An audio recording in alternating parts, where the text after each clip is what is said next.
well, the party's still going on, so it doesn't matter when you arrive. No, that's true. It's all that you just bring something, which right. you guys have. So basically just, look at me, we'll have just a conversation.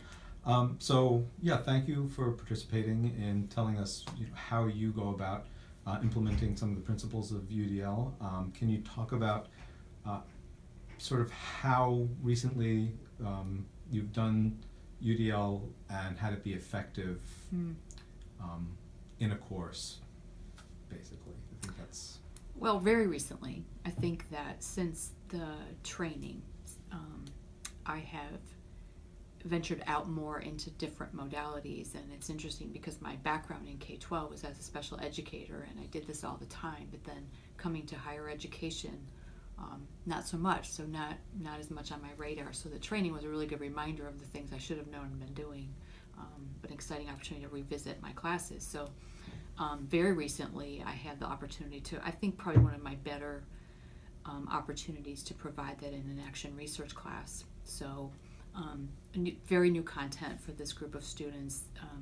They very clearly were able to tell me in some introductory remarks and online discussion boards that this was very new to them. They didn't know anything about it. So I realized I really had to up my game if I was going to get through this content virtually as well.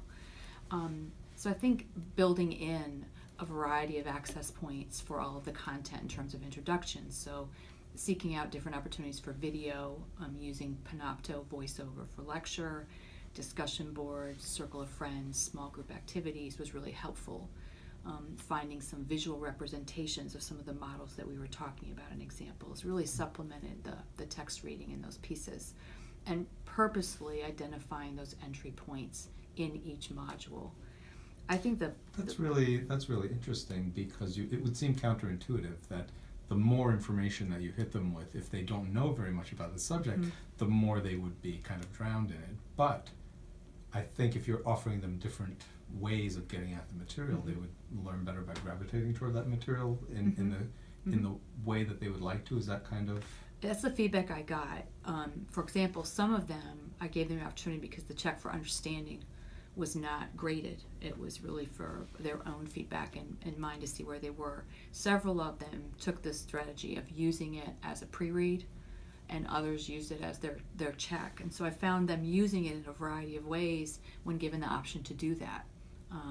And then in checking their work, you could see where several of them had gone back and tried it again, and others had left feedback that they found this very useful as kind of a pre-reading, a preview of the reading and following along.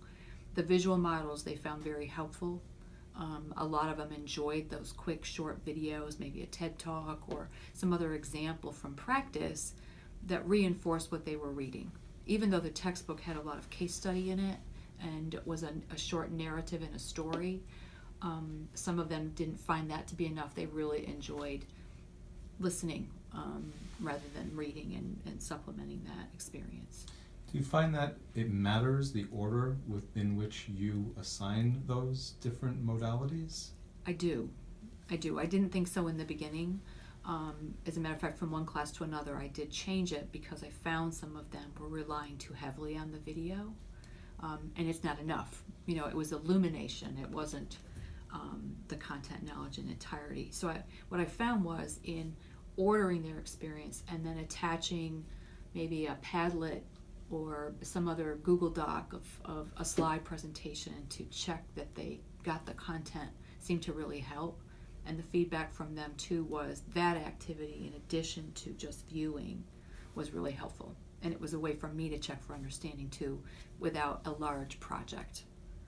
And they did really well on it. And some of my colleagues, I've harvested some of their activities that they came up with too about building some of these real short, not projects, but short activities attached to what they view, as well as just the viewing of itself. This sounds like a lot of work.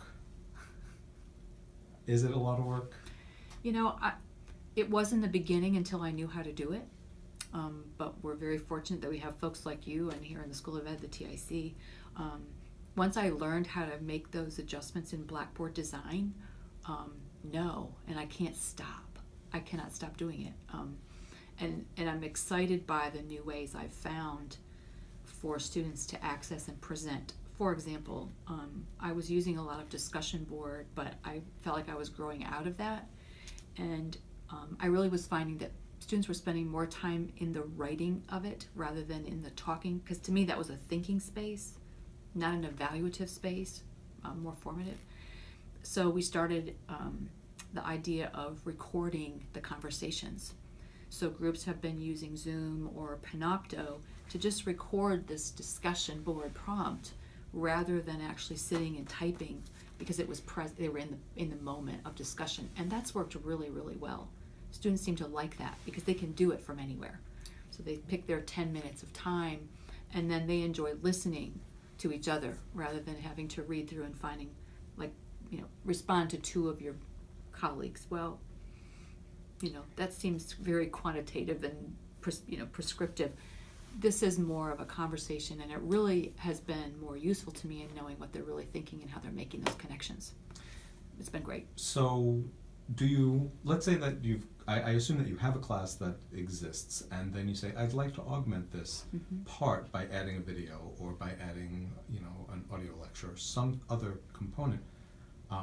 Doesn't that just build up a lot of work for the students? Are you removing things? Mm-hmm. Oh, yeah. I think that in the online course, it looks very different to remove things, because we're really picking what do we need to illuminate and where do we need to focus. We want them to be independent readers, and we have expectation for content, but really using those activities to target those areas that are the high priority objectives, the meat of the matter, if you will.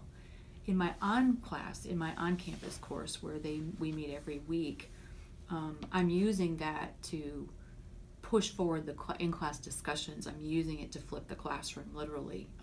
Doing a lot more Socratic seminar when we're together to talk about the things they've experienced and explored.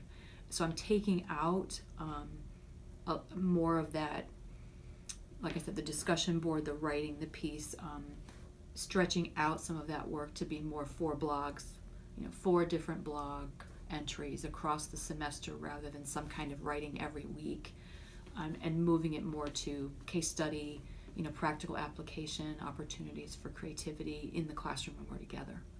And that seems to be working very well. The students so far, we're only 2 weeks into the on-campus leadership class, but the feedback has been very positive. They're enjoying those quick snippets, a video from Collins or the Simon Sinek video that we're going to chat about. It gets to the point, and they're making those connections between the reading and the video. I could not have asked for any more than that. That was so beautiful. Well, good. And